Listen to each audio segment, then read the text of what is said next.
Y ya estamos aquí con la cuarta parte de 50 curiosidades sobre la antigua Roma.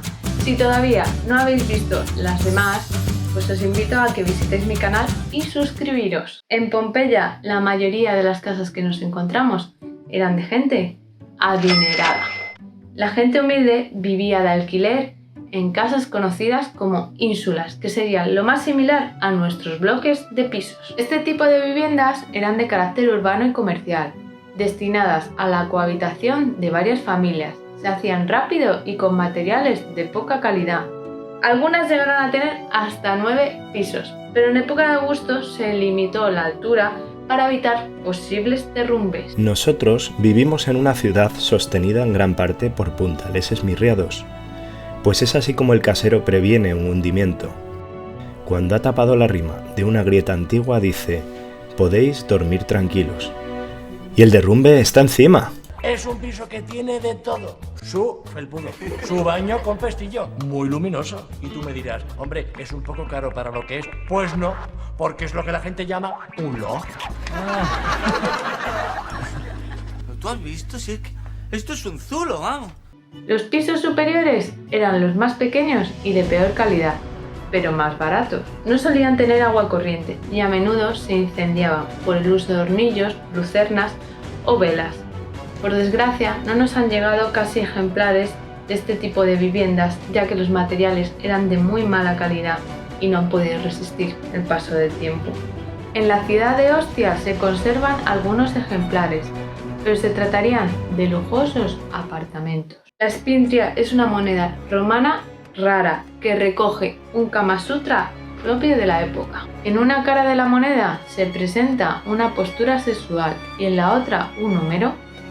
Hay muchas hipótesis de las funciones que pudieron tener. La más extendida es que se usaría como fichas en los burdeles para que los clientes dieran a entender a las prostitutas lo que querían hacer, ya que la mayoría serían extranjeras y no habría entendimiento. Otra teoría es que el emperador Tiberio prohibió el uso de monedas con la efigie del emperador en lugares como letrinas o burdeles, siendo su sustituta la Spintria. El problema es que estas monedas no han aparecido ni en burdeles ni en letrinas, y algunas incluso tienen la efigie del emperador. A falta de pruebas, la teoría más aceptada es que se tratarían de fichas de un juego de mesa.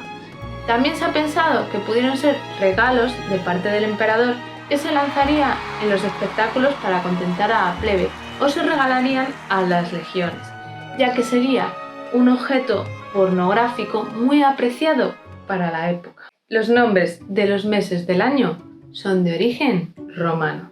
Enero se relaciona con el dios Jano, marzo con Marte o junio con la diosa Juno. Otros meses no está tan claro. Febrero estaría asociado al dios de la muerte, de la purificación y la fiebre, Februs, o a la festividad llamada Februalia, que se dedicaba a purificar la ciudad. Abril con la apertura de la primavera, mayo con la diosa Maya o con el culto de los antepasados, los mayores. En cambio, julio era el quinto mes, pero tras la muerte del dictador Julio César se dedicó a él. Al igual ocurrió con agosto, el sexto mes, que recibe el nombre del emperador Augusto. Luego ya, de septiembre a diciembre les dio pereza y empezaron a usar numerales: séptimo, octavo, noveno y décimo.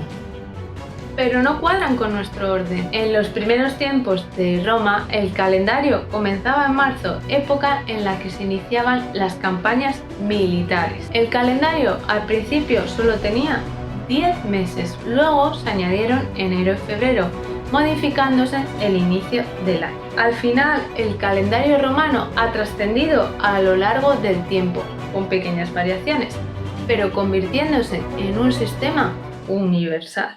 La nodriza era la encargada de amamantar al bebé de una familia pudiente.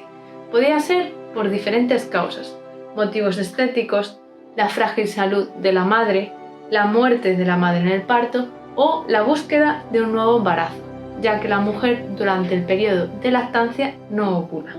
El vínculo que se establecía entre la nodriza y la familia llegaba a ser muy importante. No solo alimentaban a los niños, también los cuidaban durante sus primeros años de vida. Lo sabemos porque se han conservado numerosas inscripciones funerarias dedicadas a tales mujeres, que en la mayoría de los casos eran esclavas o de origen humilde. El propio Plinio el Joven había comprado un terreno para su antigua nodriza. Incluso en Egipto se han conservado contratos que albergan los derechos y deberes que debían de tener las nodrizas.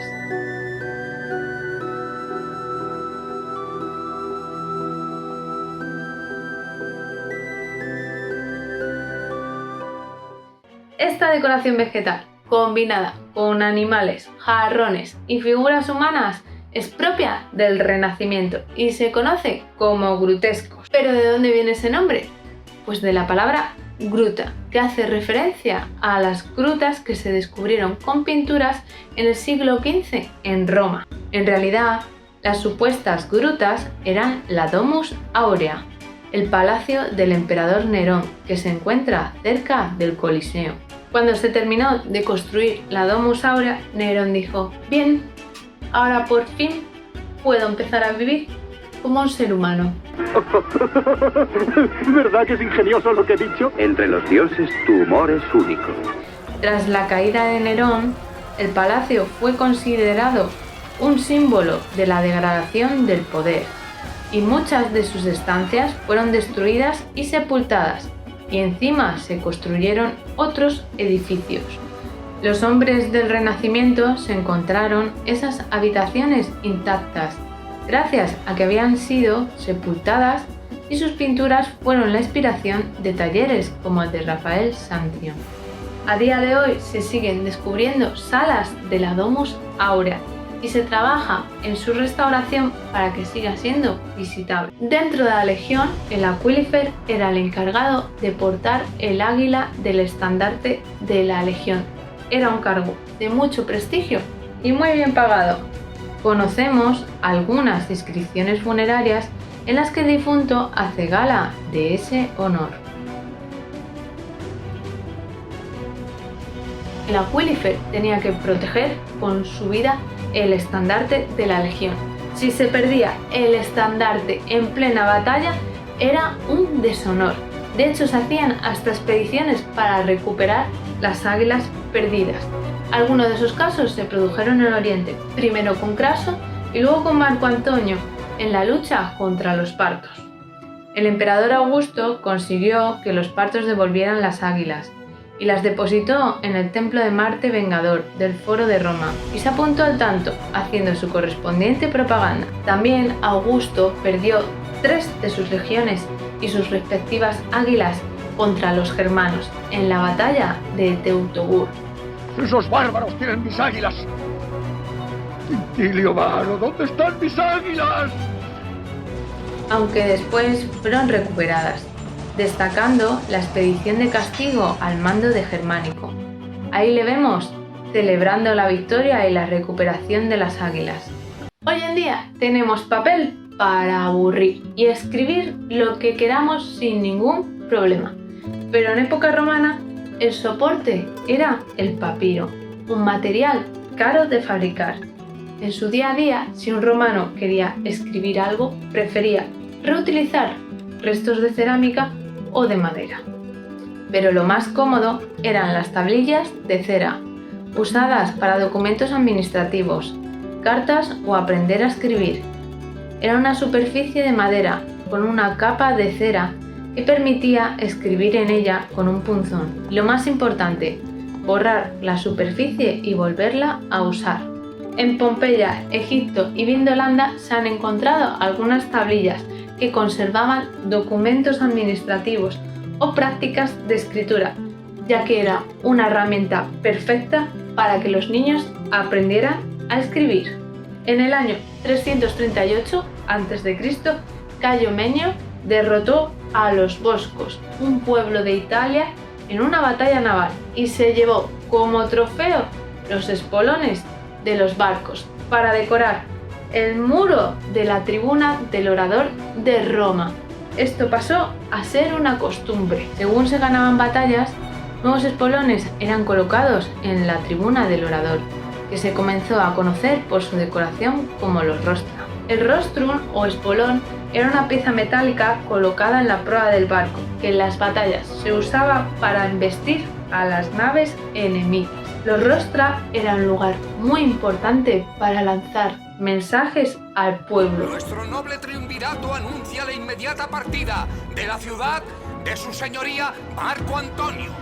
Durante el funeral de Julio César, Marco Antonio, en los rostra, dio un discurso incendiario que provocó el levantamiento de la plebe. También mandó que la cabeza y las manos de Cicerón fueran clavadas en los rostra como advertencia a sus enemigos. Dame las manos, hermano Cicerón. ¿Quién le iba a decir a Marco Antonio que más tarde Augusto añadiría al foro los rostra de sus barcos para celebrar su victoria naval en Asia? Imitando a los romanos, otros pueblos han hecho monumentos similares, como los rostra de San Petersburgo.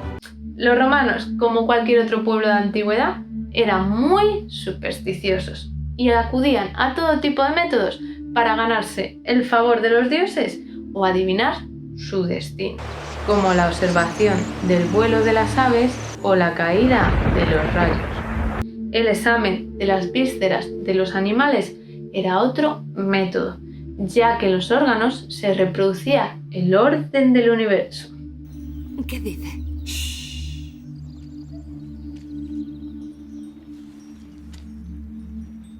No es seguro, pero diría que tu secreto está a salvo. Los signos están mezclados. ¿Y de qué sirve? Si te sirve de ayuda, dice que tu marido se hará rico. Los arúspices, sacerdotes de origen etrusco, se encargaban de leer las entrañas de los animales para predecir el destino de Roma. ¿Qué dicen las entrañas? Majestad. ¿Y bien? Mira, el hígado tiene otro color y por aquí está... Solo dime lo que significa. El hígado de Piacenza es una pieza educativa para conocer las distintas partes del hígado. Lo importante era que el órgano no presentara malformaciones o la ausencia de una protuberancia llamada caput, que marcaba los peores presagios. En los últimos momentos de la República, el general Sila se convirtió en dictador y diseñó un nuevo método para aniquilar a sus enemigos: las listas de proscripciones. Los hombres citados en estas listas quedan declarados proscritos y a partir de ahora no tendrán ningún derecho como ciudadanos y podrán ser ajusticiados a la vista. Todo aquel que asuma la tarea de matar a cualquiera de estos hombres será considerado amigo del Estado. Según Sila, era una purga controlada para evitar mayores matanzas. Consistía en poner en el foro una lista de personas que eran declarados proscritos sin explicaciones, y cualquier persona, incluso sus esclavos, podían asesinarlos consiguiendo recompensas por su entrega. Los bienes de los proscritos pasaban al Estado y eran subastados. Por supuesto, los más suculentos se los quedaban Sila y sus partidarios, a precios irrisorios. Quinto Aurelio, hombre retirado de negocios y a quien de aquellos males no cabía más parte que la que por compasión pudiera tomar en los de algunos que sufrían, yendo a la plaza, leyó la tabla de los proscritos, y hallando su nombre, «Miserable de mí», exclamó, «lo que me persigue es mi campo de Monte Albano», y a pocos pasos que habían dado, fue muerto por uno que iba en su seguimiento. Los esclavos de los proscritos pasaron a ser propiedad de Sila, que llegó a acumular unos 10.000, formando una especie de ejército privado o guardia que protegía al dictador. Cualquiera se metía con él. Se calcula que fueron proscritos 80 senadores, 1.600 caballeros y 4.700 ciudadanos, que acabaron muertos o exiliados. Este método tuvo éxito y volvió a usarse durante el segundo triunvirato, bajo Marco Antonio, Lépido y Octavio, futuro Augusto. Tengo una lista de los amigos más prominentes de Bruto y Casio que quedan en Roma. Habría que matarles. Son algunos de los mejores hombres de Roma. Algunos son mis amigos. Pero su dinero nos resultará muy útil. General Antonio, díselo. Yo tengo algún nombre que deseo añadir. También durante el Imperio, especialmente cuando las arcas se encontraban vacías. Pues hasta aquí nuestras 10 nuevas curiosidades. Espero que el vídeo os haya gustado y ya sabéis, si queréis que este proyecto siga adelante, lo único que tenéis que hacer es suscribiros al canal. También me podéis seguir por otras redes sociales como Facebook, Instagram o Twitter y nos vemos muy pronto.